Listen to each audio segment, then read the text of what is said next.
ప్రజా జీవితంలో ఒకటి సిద్ధాంతం, రెండు కొన్ని విలువలు, మూడు సాంప్రదాయాలు, వాటిని గౌరవించడం. ప్రజాప్రతినిధుల యొక్క దృష్టి అభివృద్ధి పైన ఉండాలి, పోలీస్ స్టేషన్ పైన కాదు, ఎంఆర్ఓ ఆఫీస్ మీద కాదు. ఇప్పుడు చాలామంది చూస్తున్నాం, ఎంఆర్ఓ ఆఫీస్ మీద పెత్తనం ఉంటే చాలు మనకి, లేకపోతే పోలీస్ స్టేషన్ మీద పెత్తనం ఉంటే చాలని. వాటి మీద పెత్తనం లేకుండా కూడా అభివృద్ధి కార్యక్రమాలు చేయవచ్చు. అనుభవం ఆ విధంగా చెప్తూ ఉంది. ఆ విధంగా ఆలోచనలు మార్చుకోవాల్సి ఉంది. అసెంబ్లీలో పార్లమెంట్లో మాట్లాడేటప్పుడు మంచి భాష ఏదంటే అది వాడకుండా తిట్టుకోవడం, కొట్టుకోవడం అసెంబ్లీలో చూస్తున్నాం మనం. చైర్మన్ని కూడా ధిక్కరించి మాట్లాడతారు కొంతమంది. చైర్మన్ పైన, చైర్మనే కాదు ఆయన, దయచేసి గుర్తుపెట్టుకోవాలి, is the constitutional second highest authority, Vice President of India. We have to respect the institution and respect the chair. ఆ డీటెయిల్స్ వాళ్ళు గొడవలు ఏందనేది నేను దానిలో పోవాలనుకోండి. మనము చట్టసభల్లో సంప్రదాయాలను, ఉత్తమ సంస్కారవంతమైన భాషను ఉపయోగించాలి. మన రాష్ట్రంలో కూడా కొంత అనుభవం అయింది మనకి. ఇష్టమైనట్టుగా మాట్లాడడం, బూతులు మాట్లాడడం, ముఖ్యమంత్రిని, ప్రధానమంత్రిని, మంత్రులను, లేకపోతే ఎదుటి వాళ్ళను, ఆఖరికి వాళ్ళ కుటుంబ సభ్యుల గురించి, చెల్లెళ్ళ గురించి, భార్యల గురించి, తల్లుల గురించి మాడాల్సిన అవసరం ఉంది. ఈ పార్టీ వాళ్ళు, ఆ పార్టీ వాళ్ళు ఎవరి వ్యక్తులు గుర్తులు పెట్టుకొని చెప్పడం లేదు. దాని అవసరం ఏంటి? మనం చెప్పదలుచుకున్న విషయాన్ని గట్టిగా చెప్పాలి. అవతల వాడు తప్పు చేస్తే తప్పును వేరెత్తి చూపించాలి, నిలబెట్టాలి, నిలదీయాలి. నాకు బాగా గుర్తు, నేను మన జయపాల్ గారు, చెన్నారెడ్డి గారు హయాంలో అసెంబ్లీలో ఉన్నాం. మేము చాలా గట్టిగా మాడేవాళ్ళం, మేము పరుషంగా మాడేవాళ్ళం. But never try to hit below the belt. ఎప్పుడు కూడా అసభ్యకరమైన పదజాలంతో వాటిని వాడలేదు. ఒకవేళ ఎప్పుడైనా చిన్న పొరపాటు చేస్తే కూడా వెంటనే తర్వాత గుర్తించి మళ్ళీ సభాపతి దగ్గరికి వెళ్ళి పొరపాటు జరిగిపోయిందండి అని చెప్పుకునేవాళ్ళు. ఒకరోజు అసెంబ్లీ జరుగుతూ ఉంటే గొడవ ఎక్కువైపోతే సుందరయ్య గారు పెద్ద ఆయన, ఎక్కడి నుంచి ఎమ్మెల్యేగా ఉన్నాడు ఆయన, లోపలికి వెళ్ళిపోయి ఆ బెంచ్ ఉంటే ఆ బెంచ్ మీద టెట్టు కొట్టాడు. సుందరయ్య గారు అంత గొప్ప పెద్ద ఆయన, ఇదిరా అంత కోపం వచ్చేసింది ఆయనకి. మా అందరికి కూడా కోపం వచ్చింది. గొడవ అయిపోయి అసెంబ్లీ వాయిదా పడింది. మరుసటి రోజు అసెంబ్లీ మొదలైన తర్వాత మొదటి క్వశ్చన్ అవర్ ఉంటుంది, ప్రశ్నోత్తరాలు. ఆయన సుందరయ్య గారు చేయి పైకి ఎత్తాడు.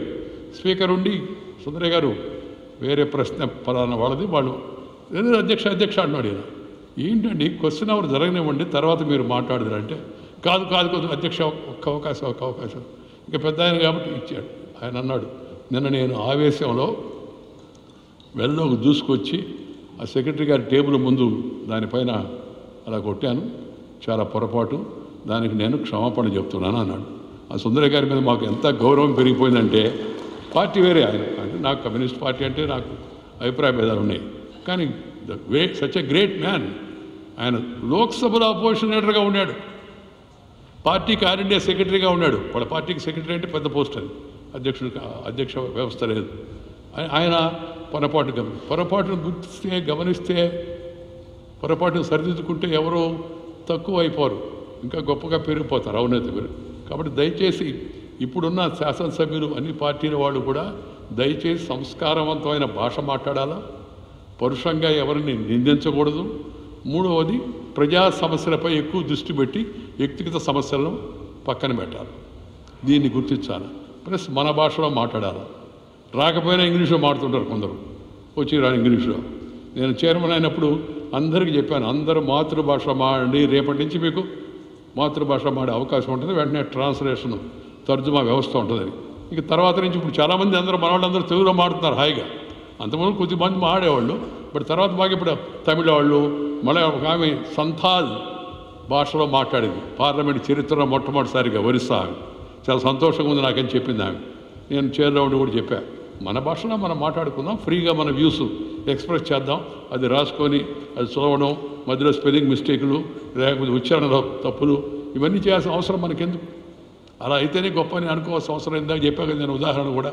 కాబట్టి మన భాషలను మనం ప్రోత్సహించుకుందాం, మన సాంప్రదాయాన్ని మనం ప్రోత్సహించుకుందాం, మన పెద్దలను మనం గౌరవించుకుందాం. పార్టీలు వేరైనా ప్రత్యర్థులమే కానీ శత్రువులం కాదు. We are not rivals. అంటే నేను ఆ మాట చెప్తే ఒక అతను ఓటమిటి ఇందిరాగాంధీ అన్నాడు, she's our main political rival అన్నాను నేను. వాట్ అబౌట్ కమ్యూనిస్ట్ పార్టీ అన్నాడు. They are our ideological rivals అని చెప్పాను నేను. ఇప్పుడు కాదు, చాలా సంవత్సరాల కిందటే.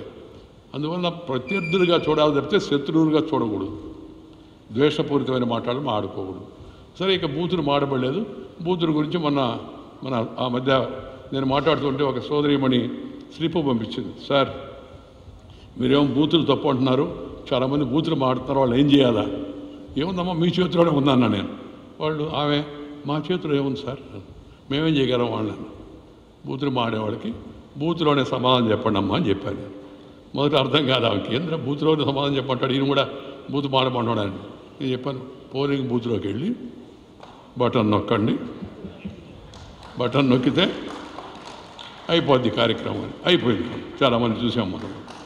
నేను ఎవరి పేర్లు చెప్పదాల్సిన అవసరం కూడా నాకు లేదు, నాకు రాజకీయాలతో నిమిత్తం లేదు కాబట్టి. అందుకని మనం ప్రజాస్వామ్యంలో శక్తివంతమైంది ఆయుధం ఓటు. మహామహులు ఓడిపోయారు. ఇందిరాగాంధీ స్వయంగా ఓడిపోయింది కదా. ఇక్కడ ఎంతో రామారావు గెలిచారు, రామారావు ఓడిపోయారు ఒకసారి ఎన్నికల్లో. మేము ఓడిపోయాం. ప్రజలు అనుకుంటే ఎవరినైనా గెలిపించగలరు ప్రశాంతమైన విప్లవం ఎలా వస్తుందో కూడా మనం ఈ మధ్య గమనించాం. దాన్ని విస్తారంగా చెప్పాల్సిన అవసరం లేదు.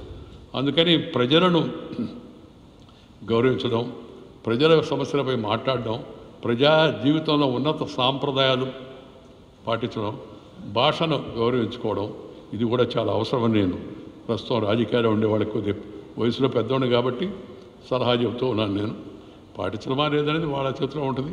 వాళ్ళు పాటిస్తే మనం వాళ్ళని సమర్థిద్దాం, పాటించకపోతే బూతులో సమాధానం చెప్దాం, పోలింగ్ బూతులో. ఈ విషయాన్ని అందరూ గమనించవలసిందిగా కోరుతూ మరొకసారి ఈ కార్యక్రమానికి ఇచ్చేసిన మిత్రులందరికీ, అధికార అనధికార నాతో పనిచేసిన అధికారులు కూడా కొంతమంది వచ్చారు. నేను మంత్రిగా ఉన్నప్పుడు ఢిల్లీలో పనిచేసిన వాళ్ళు, మన ఆంధ్ర అధికారులు కొంతమంది వాళ్ళు ఇక్కడ ప్రభుత్వంలో ఉన్నారు. వాళ్ళు ప్రభుత్వ అధికారులు ఎవరు వచ్చినప్పటికి కూడా ప్రభుత్వంలో ఉన్నారు కాబట్టి వాడు చట్ట ప్రకారం పనిచేయాలి. ఆ మధ్య నన్ను ఒక ఆయన వచ్చి అడిగాడు, పెద్ద అధికారి, సార్ చాలా ఇబ్బందిగా ఉంది సార్, అన్నీ వాళ్ళే నిర్ణయం చేస్తున్నారు సార్, నేను స్టేట్కి అంతా హెడ్ అయింది, ఏం చేయాలో అర్థం కావడం అన్నాడు. ఏముంది చెప్పండి సార్, నీకు కాన్స్టిట్యూషన్, కాన్షియస్ ఈ రెండు దృష్టిలో పెట్టుకుని పనిచేసుకోవా అన్న. అటు చేస్తే మనల్ని ఉండనేవారు సార్, ఆడికి పంపిస్తారు, ఈడకి కాబట్టి ఆడికి పంపిస్తారు, అంతకన్నా చేయగలిగింది ఏముంది? ఐఏఎస్ ఐపీఎస్ అధికారులు రాజ్యాంగాన్ని దృష్టిలో పెట్టుకొని పనిచేయాలి, రాజకీయ అధికారాన్ని దృష్టిలో పెట్టుకొని కాదు. అధికార పార్టీ అన్నప్పుడు, ముఖ్యమంత్రి అన్నప్పుడు గౌరవం ఇవ్వాలా, వాడు చెప్పినప్పుడు చట్టం కానీ అది ఆదేశం కానీ దాన్ని పాటించాలా. కానీ ఆదేశం చట్టబద్ధమైందా కాదా అనే విషయాన్ని కూడా గమనించాల్సిన అవసరం ఎంతో ఉంది. దాన్ని గమనించగలిగే విధంగా వ్యవహరిస్తే ఆ రాజ్యాంగాన్ని నిర్ణాయక సభలో మన పెద్దలు పెట్టినట్టుకి ఐఏఎస్ ఐపీఎస్ వ్యవస్థ అవుతుందో ఆ వ్యవస్థ గౌరవం నిలబడుతుంది. ఇది కూడా అందరూ అధికారులు గుర్తించి తమ వ్యవహారంలో సరైన పద్ధతిలో వ్యవహరిస్తే అది వారికి మంచిగా ఉంటుంది, అలాగే ప్రజలకు కూడా మేలు జరుగుతుందనే విషయాన్ని కూడా సందర్భం కాబట్టి నేను